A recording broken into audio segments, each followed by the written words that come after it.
बेटा एक मिनट। जी बाबूजी। बेटा रोज रोज देखता हूँ, आप जाती कहाँ हो? बाबूजी मेरी वकालत की पढ़ाई पूरी हो गई है ना, तो मैं कोर्ट जाती हूँ प्रैक्टिस के लिए। अरे वाह बेटा, तुमने एलएलबी की पढ़ाई पूरी कर ली है। अरे वाह, वेरी नाइस। जी चाचा जी। अच्छा बेटा, बुरा ना मानो तो मैं आपसे एक सवाल पूछ सकता हूँ क्या? अरे क्यों नहीं चाचा जी, पूछो क्या सवाल है। अच्छा ये बताओ, ऐसी कौन सी अदालत है कि जहाँ फैसला एक तरफा होता है? चाचा जी आप सच सुनना चाहते हो तो वो अदालत एक बहू का ससुराल होती है, क्योंकि चाचा जी वहाँ जज भी घर का होता है और वकील भी घर के होते हैं, गवाह भी घर के होते हैं और यहाँ तक कि भीड़ भी घर की होती है, लेकिन मुजरिम सिर्फ एक बहू होती है। अच्छा बेटा, मैं कुछ समझा नहीं।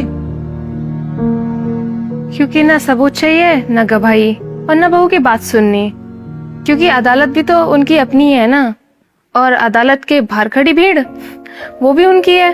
बहू अपने बचाव में कुछ बोल दे तो बहुत जुबान चलाने लगी है, और अगर मायके वालों को बताए तो घर की बात बाहर ले गई, और अगर मायके वालों से मदद मांगे तो मायके वालों ने इसे सर पे चढ़ा रखा है, और अगर मायके वाले बेटी के लिए आवाज उठाए तो ऐसे बोलते हैं कि जी अपनी बेटी को समझाओ, हमारे घर को खराब कर रही है ना अजीब अदालत चाचा जी, जहाँ बहू को हर बार कटघरे में खड़ा कर दिया जाता है। कभी ये नहीं पूछा जाता कि तुम्हारी गलती थी क्या, ना कभी ये पूछा जाता कि तुम पूरे दिन रोई क्यों, और बस ये पूछा जाता है कि तुमने जवाब क्यों दिया, अपने मायके क्यों गई और अपने घर वालों को क्यों बताया, और तुम्हारी हिम्मत कैसे हुई तुमने इतनी ऊंची आवाज में बात की। लेकिन कोई ये नहीं पूछता कि तुम्हें इतना मजबूर किसने किया, कि तुम्हें अपने घर पे फोन करने की जरूरत पड़ गई या इतनी ऊंची आवाज में बात करने की जरूरत पड़ी।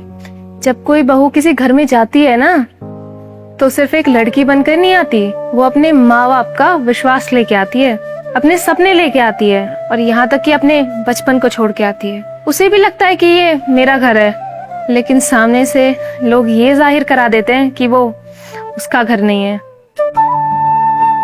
चाचा जी इस तरह के केसेस मेरे पास हर दिन आते हैं, और अब तो मुझे भी ऐसे लगने लगा है कि शादी करना तो सबसे बड़ी बर्बादी है। जिस घर में पत्नी की इज्जत नहीं बचा सकते, उस घर को घर कैसे कहोगे। इसलिए चाचा जी ससुराल ही एक ऐसी अदालत है जहाँ गैर कानूनी फैसले भी जायज ठहराए जाते हैं। समझ गया बेटा, तुमने सच में वकालत की पढ़ाई की है। आगे चलकर तुम देश का नाम रोशन करोगी। God bless you. ठीक है चाचा जी, मैं चलती हूँ, लेट हो।